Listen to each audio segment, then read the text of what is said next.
pasaje que hoy tenemos es el último pasaje del primer capítulo de Lucas, capítulo 1, los versículos 57 al 80,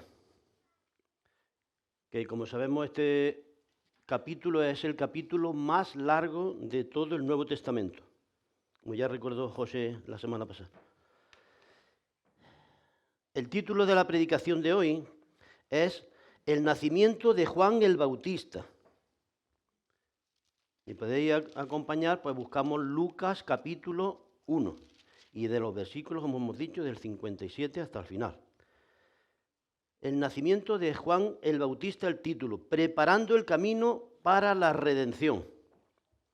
El primer punto que vamos a ver es el nacimiento de Juan, de los versículos 57 al 66. Y al nacer Juan el Bautista y ser circuncidado al octavo día, como era dicho por la ley del Señor, en Génesis capítulo 17, de los versículos 9 al 12 para los que lo anotan, pues cuando está siendo circuncidado en este octavo día, los parientes y vecinos, como hemos visto, de Zacarías y de Elizabeth, se regocijaron con ellos, como podemos ver en el versículo 58, y llamaban al niño Zacarías, como a su padre, pero Elizabeth dijo, no, se llamará Juan, su nombre es Juan. Y es que en aquellos tiempos era costumbre, y quizás también en parte de nuestros tiempos, era costumbre que se le pusiera al recién nacido un nombre de la familia más cercana, padres, abuelos, tíos, etc. Pero para sorpresa de todos, tanto Elizabeth como su marido Zacarías, que ahora era mudo, no lo podemos recordar, ¿no?, a los primeros versículos que leímos, que compartieron nuestros hermanos, estaba mudo porque él desconfió de la promesa de Dios y Dios lo disciplinó de esa manera. Bueno, pues ahora que era mudo, confirmaron tanto a él como a ella que el nombre del niño era Juan. Pues ese era el nombre que Dios le había puesto antes de que naciera. Y los parientes y vecinos, que no sabían nada de eso, al confirmar los dos padres que su nombre era Juan, se maravillaron, como vemos en el versículo 63, al ver que Dios había intervenido poniendo el nombre al niño. También se le llamaba a los niños, antes, en esa época, se le llamaba a los niños al nacer con nombres con significados especiales, como sabemos, como por ejemplo a Jacob. A Jacob se le llamó así porque su nombre significa el que toma del calcañar. Jacob nació cogido del talón de su hermano Esaú. Y también significa engañador, el que suplanta. Elizabeth, por ejemplo, o Abraham. Abraham se le llamó también así. Dios le cambió el nombre de Abraham a Abraham, porque significa padre de multitudes. A Elizabeth se le llamó también así porque significa Dios es mi plenitud o perfección. A Zacarías se le llamó así porque significa Dios se acordó de mí. Y en el caso de Juan, porque estamos viendo los nombres estos, el caso de Juan el Bautista, Juan se le llamó así que significa el Señor me ha dado gracia o Dios es gracia. Y sobre la gracia de Dios quiero compartir algo sobre Juan. Mirad, si pensamos en el nombre de Dios, que Dios puso a Juan y su significado que es el Señor me ha dado gracia, primero quiero decir, el nacimiento de Juan fue por pura gracia de Dios, porque sus padres, como hemos visto, eran ancianos ya, muy viejos, y encima Elizabeth era estéril. Versículo 7 nos lo dice eso. Segundo, Juan fue lleno del Espíritu Santo desde el vientre de su madre, como podemos ver en el versículo 15 también. Y esto también es por la gracia de Dios. Tercero, Juan vivió en el desierto, solo, joven, y comiendo saltamontes con miel silvestre, como sabemos. O sea, estaba sustentado por la gracia de Dios también. En cuarto lugar, Juan fue el único profeta que pudo ver y tocar al Señor del que profetizaba, al Señor Jesús, al Mesías, al que él mismo bautizó con agua. Y todo esto por la pura gracia de Dios. ¿Veis la gracia de Dios en Zacarías, en su familia, en Juan el Bautista? Y quinto, Jesús dijo algo importante de Juan el Bautista. En Lucas, que es Lucas 7, 28, un poquito más adelante, que ya compartirán en próximas predicaciones, pero quiero adelantar este versículo. Fijaros lo que dijo Jesús de Juan el Bautista. Os digo que entre los nacidos de mujer no hay mayor profeta que Juan el Bautista, pero el más pequeño en el reino de Dios mayor es que él. Y esto es otra gracia sobre gracia concedida por Dios a Juan el Bautista y a su familia, que su nombre significa el Señor me ha dado gracia. Ahora bien, hagamos sobre la gracia que hemos cantado, que conocemos, sobre la gracia que todos hemos recibido, hagamos una reflexión y aplicación personal a nuestra vida hoy. Puesto que todos nosotros hemos recibido la gracia de Dios en nuestra vida, porque ya Dios nos ha buscado, Dios nos ha hallado, nos ha convencido de nuestro pecado, nos ha perdonado cuando nos hemos arrepentido y nos ha limpiado de todo mal. Nos ha sellado con su Espíritu Santo. ¿Es poco eso? Nos ha hecho sus hijos, nos ha puesto en su familia y nos ha hecho herederos suyos, dándonos la salvación y la vida eterna por su sola gracia inmerecida y admirable.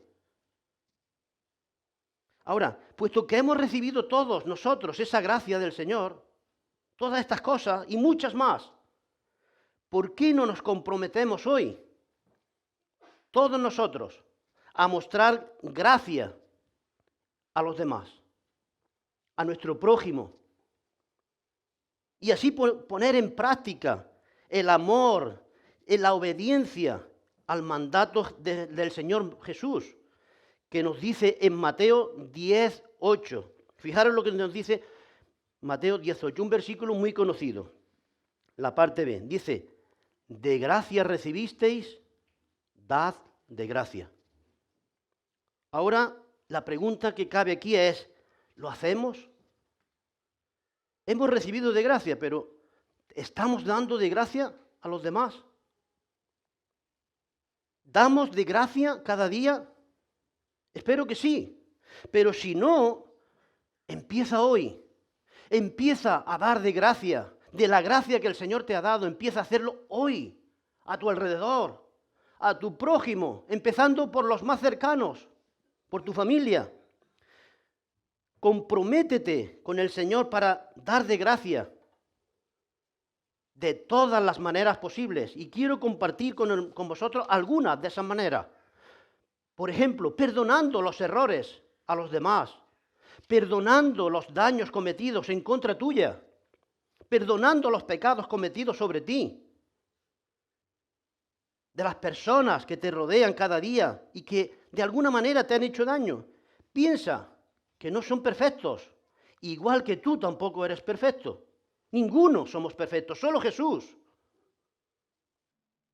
Ahora piensa, por ejemplo, en tu cónyuge. Tienes que perdonarle cosas. Piensa en tus padres, en tus hijos. Tienes que perdonarle cosas.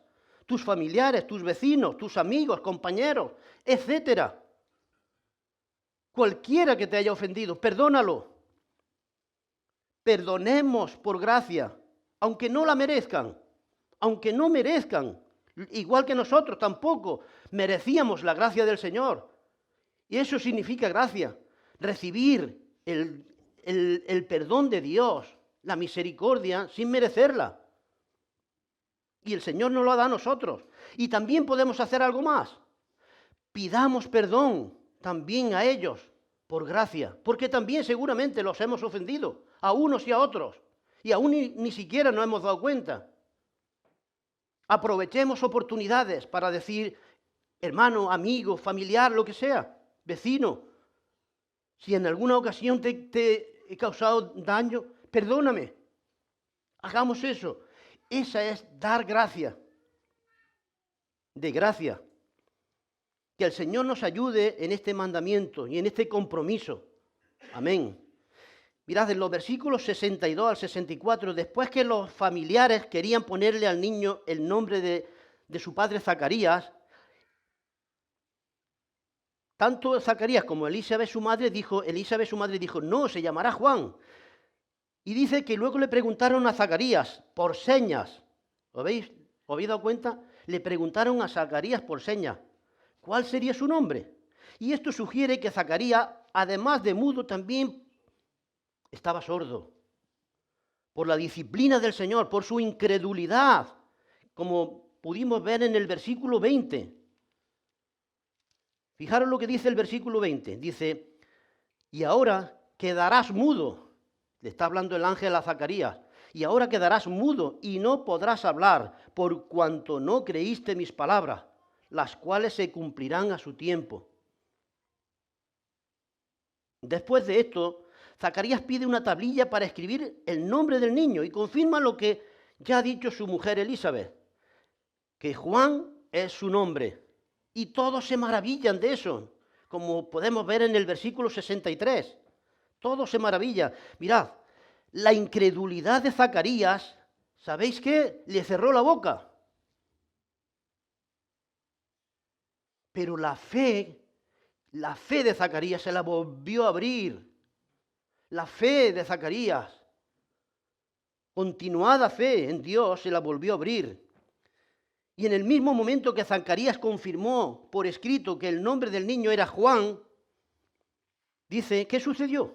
Versículo 64, que Zacarías comienza a hablar, se le destrabó la lengua, dice, y empezó a hablar, pero no solamente a hablar, sino que a bendecir a Dios.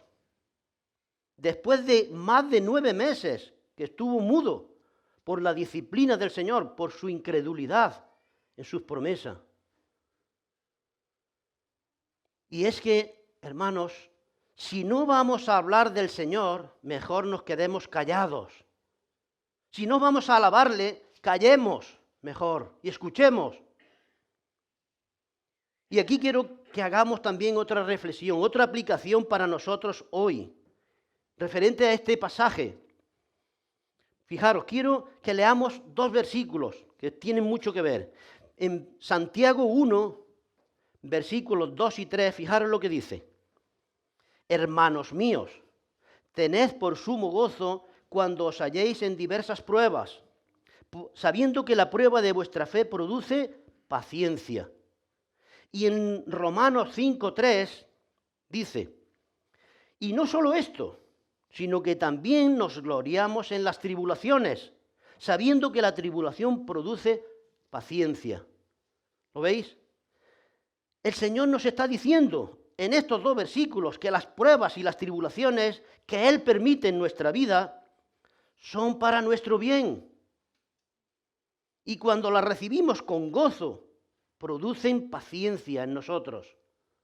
Paciencia, perseverancia en los caminos del Señor, como nos dice el Señor en Hebreos 12. En Hebreos 12, versículos 5 y 6, fijaros lo que dice.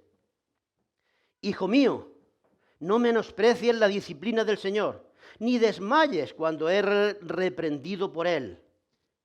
Porque el Señor, al que ama, disciplina y azota a todo aquel que recibe por hijo. ¿Lo veis? La disciplina es buena. Dios la da a sus hijos, a los que ama. Ahora bien, la pregunta para nuestra reflexión y aplicación es, ¿hacemos nosotros igual que Zacarías después de pasar una prueba o una tribulación o una enfermedad, una tormenta, un desierto en nuestra vida? ¿Le alabamos al Señor? Es decir, ¿bendecimos al Señor, le alabamos, le adoramos después de pasar por aflicción? después de pasar por una disciplina como la de Zacarías? ¿O más bien nos quejamos y murmuramos? ¿Tienes tú gozo cuando pasas por pruebas y te glorías en las tribulaciones que Dios permite en tu vida? Pensemos en eso. ¿No? Pues si es que no, deberíamos de hacerlo todos. Deberíamos de confiar más en el Señor, obedeciendo su palabra, ¿no creéis? La misericordia y la bondad de Dios a veces incluye disciplina. Fijaros lo que dijo un salmista que fue disciplinado por el Señor. Y vamos a leer el Salmo 119, 2 versículos, el 67 y el 71, que son del mismo.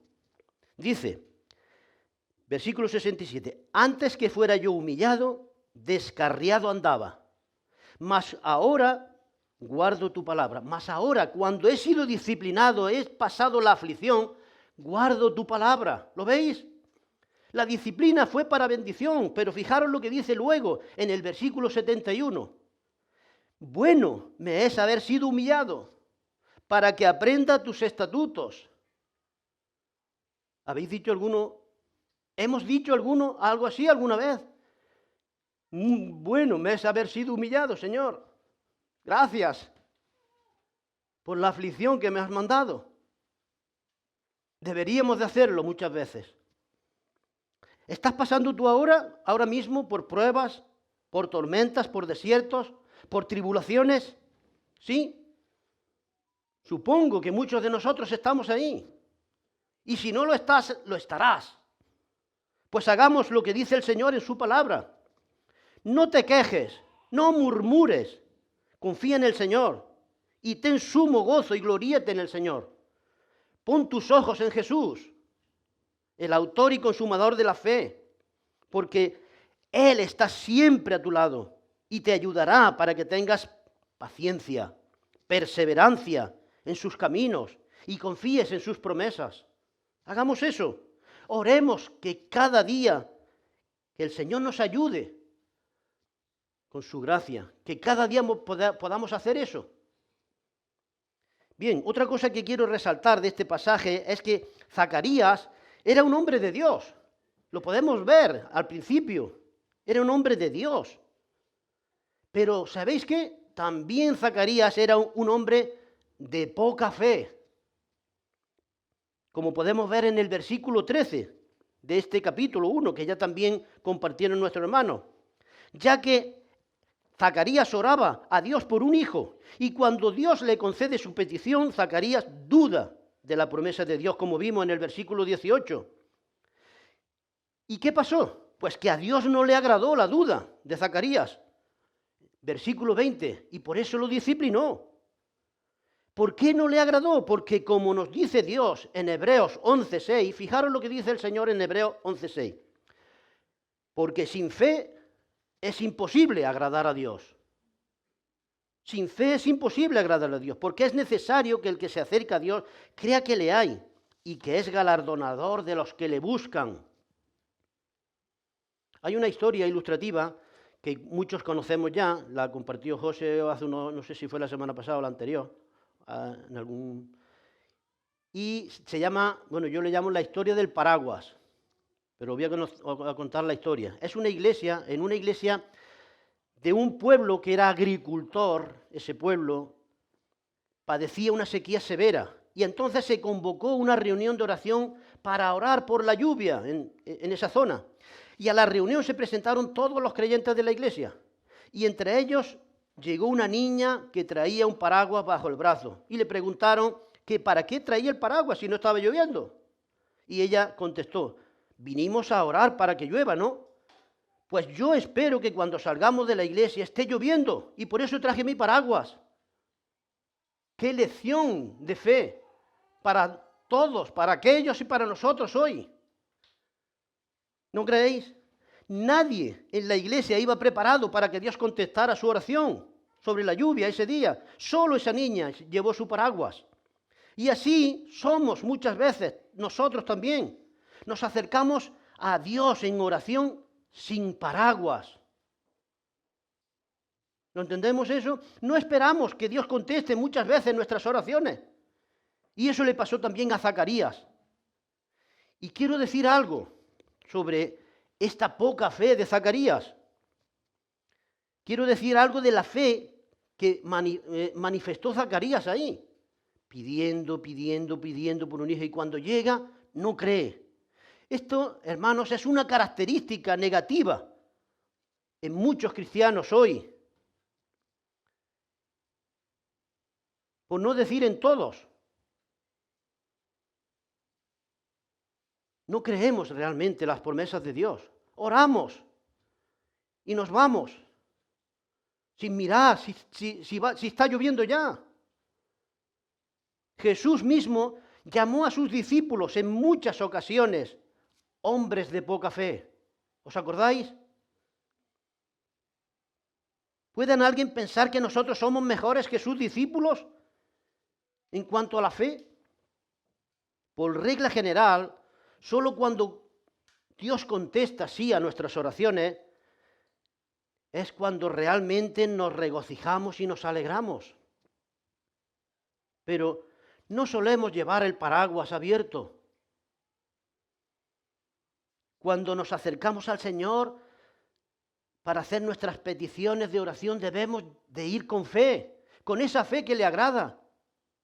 Si no, estamos ofendiendo a Dios. Es un insulto. Es más, yo creo que a veces Dios contesta sí a las oraciones de sus hijos más débiles en la fe, para que tengan algo en que regocijarse, porque por lo general son creyentes débiles que no se regocijan mucho en el Señor. Y los creyentes más fuertes y firmes, como hemos cantado en los himnos, estos son los que se regocijan en todas las circunstancias de la vida. Pase lo que pase, cuando hay aflicción, cuando hay bendición. Y para terminar este primer punto, quiero decir, mirad, hermanos, cuando el Señor promete algo, ¿sabéis lo que tenemos que hacer nosotros? Tenemos que escuchar con toda atención y creer sin dudar. Aunque no lo entiendas, créelo. Para Dios no hay nada imposible. Cree su palabra. Zacarías aprendió esta lección. El Señor le dio una disciplina en lo que él había hecho con el Señor, lo que el Señor le había dicho y lo que había hecho, dejándolo mudo durante 9 meses. Y este pasaje nos muestra el resultado de esa reflexión de Zacarías. ¿Qué le pasó? Que aprendió de su error. Y así tenemos que hacer nosotros, aprender de nuestros errores, de nuestras caídas y levantarnos y seguir confiando en el Señor y pedirle perdón. Bien, pasemos al segundo punto, la profecía o cántico de Zacarías, versículos 67 al 80. Mirad, estaba muy claro que Juan el Bautista iba a ser un niño extraordinario. Después de nacer y su padre Zacarías confirmó que su nombre era Juan, y después de haber estado, como hemos visto, por más de 9 meses, mudo, Zacarías no solo habló, sino que elevó un cántico de alabanza, de gratitud, de profecía. Elizabeth elevó el primer cántico en los versículos 41 al 45, que ya lo vimos semana pasada. Después María elevó el segundo cántico en los versículos 46 al 55, que también vimos. Y ahora, como era de esperar, Zacarías eleva el tercer cántico en estos versículos 67 al 79. Este cántico de profecía, aunque Zacarías no era de la línea de David, él reconoce que su hijo será el precursor del Señor Jesucristo, como fue profetizado por varios profetas, Malaquías, Isaías, que Juan sería el que anunciaría la venida del Mesías. Y en estos versículos 67 al 79 está esta profecía, este cántico de Zacarías. Y quiero resaltar algunas cosas, no todas, porque podríamos ir versículo tras versículo y podríamos ir palabra por palabra, porque hay tanta bendición. en este cántico, en esta profecía, pero prácticamente la sabemos. Voy a tocar algunos de ellos nada más. Mira, por ejemplo, en este canto profético, Zacarías, de los 12 versículos del cántico, los 8 primeros se refieren al Señor Jesucristo. Y solo los 4 últimos se refieren a Juan el Bautista. Y eso que se está hablando del nacimiento de Juan el Bautista. Y está hablando el padre de Juan el Bautista, está escribiendo. Pero la preeminencia es del Señor Jesucristo. Y esto es natural y obvio que sea así.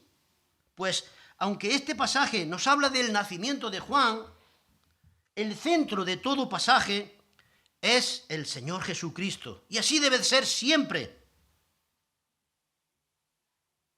Pues no tiene ningún sentido ni valor hablar de Juan el Bautista o de cualquier otro sin la palabra y la obra redentora de nuestro Señor Jesucristo. Como nos dice la Biblia en Juan 1.3. Fijaros lo que dice Juan 1.3. Dice, todas las cosas por Él fueron hechas, y sin Él nada de lo que ha sido hecho fue hecho. Sin Él nada sirve, nada vale, nada es. Pero fijaros lo que dice también Juan 15.5. Dijo Jesús, yo soy la vid y vosotros los pámpanos. El que permanece en mí y yo en él, éste lleva mucho fruto, porque separados de mí, nada podéis hacer. Lo hemos cantado también antes. Sin él, y además lo repetíamos en la de esa, si no recuerdo mal, 6 veces. Sin él nada podemos hacer, sin él nada somos, sin él no hay nada. Así es. Ni Juan el Bautista, ni tú, ni yo, ni nadie existiríamos sin el Señor. No seríamos nada. Y si la gente que nos conoce no saben ni conocen del Señor Jesucristo y de su gracia, entonces, ¿sabéis lo que ocurre? No pueden entendernos. No pueden entender lo que hacemos y por qué lo hacemos. No pueden entender nuestra fe. No pueden entender nuestra forma de vida en el Señor para santificarlo, para adorarlo, para servirlo.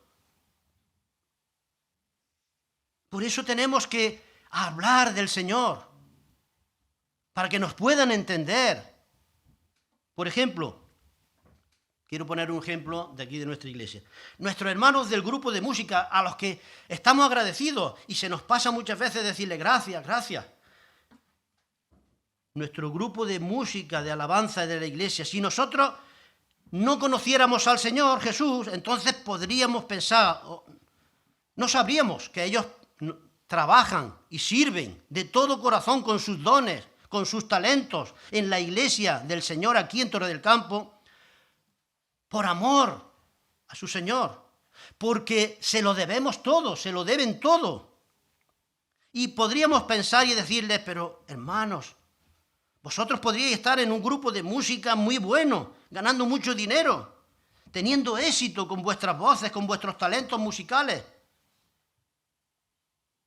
Incluso yo creo que los querríamos llevar a La Voz, algunos, a Got Talent, porque tienen dones y nos sirven aquí, sirven al Señor en la iglesia.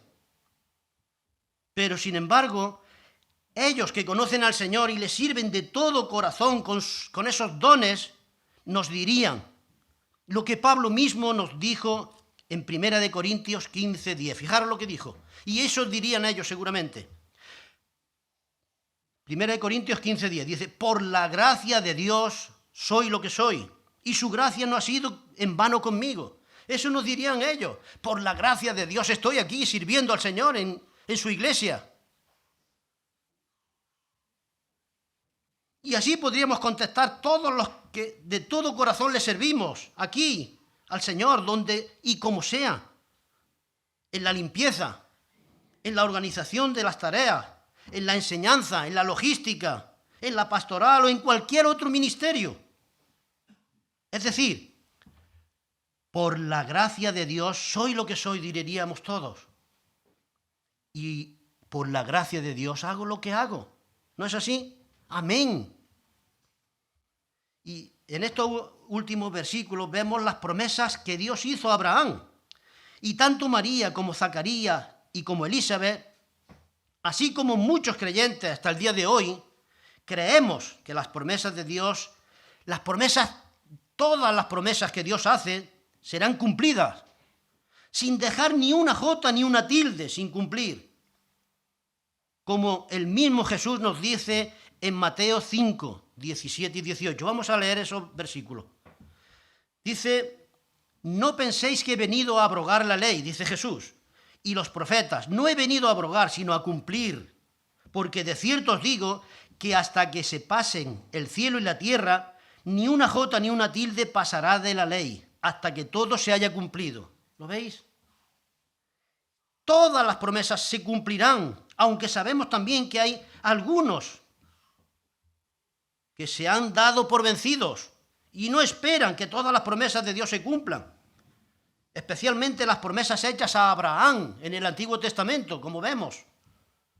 Pero si somos verdaderos creyentes y creemos en estas palabras de Jesús y en todas las que Jesús dijo en el Nuevo Testamento, entonces no tenemos ningún derecho a dudar de las promesas que Dios hizo a Abraham y a otros en el Antiguo Testamento.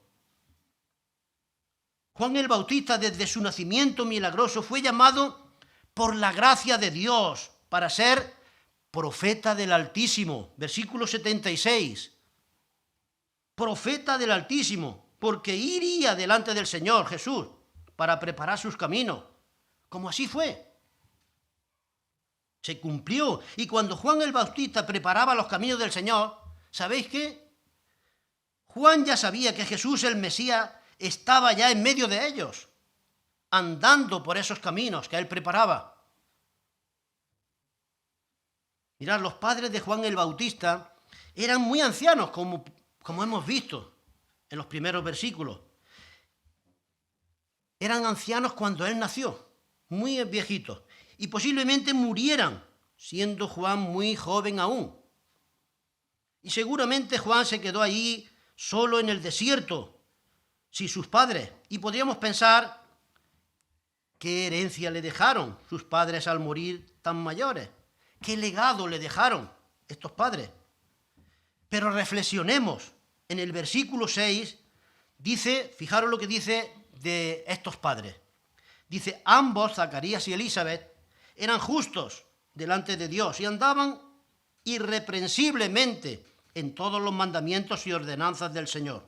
Es decir, que sus padres le dejaron, ¿qué le dejaron sus padres? Un buen testimonio, un buen ejemplo de vida, de obediencia, de confianza, de dependencia del Dios Todopoderoso. ¿Hay mejor herencia que esa? Ahora bien, reflexionemos en esto y preguntémonos nosotros mismos si Dios nos ha permitido ser padres a lo que lo somos. Sea cual sea nuestra edad, pregunto, ¿qué herencia le estamos preparando a nuestros hijos? ¿Qué herencia estamos enseñando a nuestros hijos con nuestro propio ejemplo? ¿Qué ejemplo le estamos dando? ¿Es el ejemplo de Zacarías? ¿Estamos atesorando y viviendo en nuestros hogares y en la iglesia del Señor esos valores espirituales que Dios ama, que Dios desea y ama con todo su corazón? ¿Estamos haciendo eso? Reflexionemos en eso. ¿O estamos atesorando los valores materiales que ama el mundo? ¿Qué estamos haciendo? ¿Estamos viviendo delante del Señor como Zacarías y Elizabeth, que eran justos delante de Dios? Y dice, y andaban irreprensiblemente delante de todos sus mandamientos. ¿Lo hacemos nosotros eso?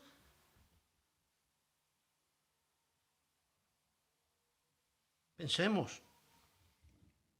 Quizá muchos de nosotros estamos pasando como Juan el Bautista por algún desierto. Problemas familiares, no nos faltan, de trabajo, espirituales o de otra índole, da igual. Pero al igual que Juan el Bautista es posible, os digo una cosa, es posible que sea Dios el que nos ha traído a ese desierto. ¿Para qué? Para enseñarnos una lección, como le enseñó a Zacarías. O para guardarnos de algo y librarnos. O para capacitarnos para hacer algo, para su gloria. Pero sea lo que sea, Él estará siempre con sus hijos. El Señor estará siempre con sus hijos, Él lo prometió. No dudes de esa promesa, nunca. Amándolos, perdonándolos y restaurándolos por su gracia admirable. Amén. Y para concluir, quiero leer 3 versículos que nos hablan del mundo, que los conocemos seguro. Y vamos a leerlos en 1 de Juan, capítulo 2, versículos 15, 16 y 17. Dice así: no améis al mundo, ni las cosas que están en el mundo. Si alguno ama al mundo, el amor del Padre no está en él. Porque todo lo que hay en el mundo, y fijaros lo que hay en el mundo, ahora lo dice, los deseos de la carne, los deseos de los ojos y la vanagloria de la vida no provienen del Padre, sino del mundo. Y el mundo pasa y sus deseos, pero el que hace la voluntad de Dios permanece para siempre.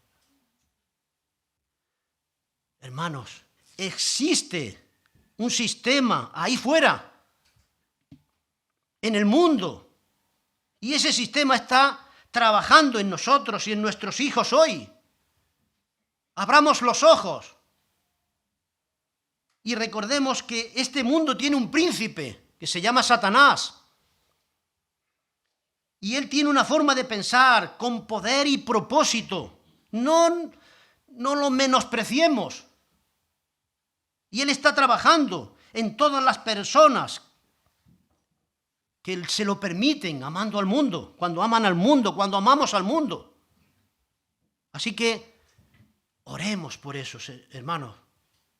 Vamos a ponernos en oración, con esto terminamos. Espero que el Señor os bendiga y os ayude en todas las reflexiones que hemos hecho para que algo cambiemos para la gloria de Dios.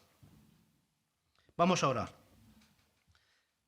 Padre Santo y amado Señor, te pedimos que selles este mensaje de tu palabra en nuestros corazones, Señor.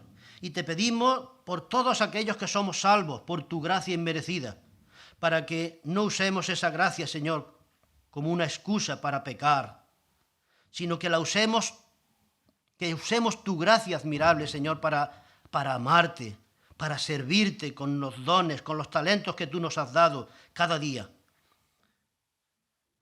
renunciando a la impiedad y a los deseos del mundo, Señor, y vivir mirando con anhelo tu segunda venida, Señor, porque tú vienes pronto. También te pedimos, Señor, por todos aquellos que aún no son salvos, para que tu Santo Espíritu los convenza de pecado, de justicia y de juicio, Señor, y se arrepientan y se salven hoy por tu gracia, Señor. En el nombre de Jesús. Amén. Que el Señor os bendiga a todos.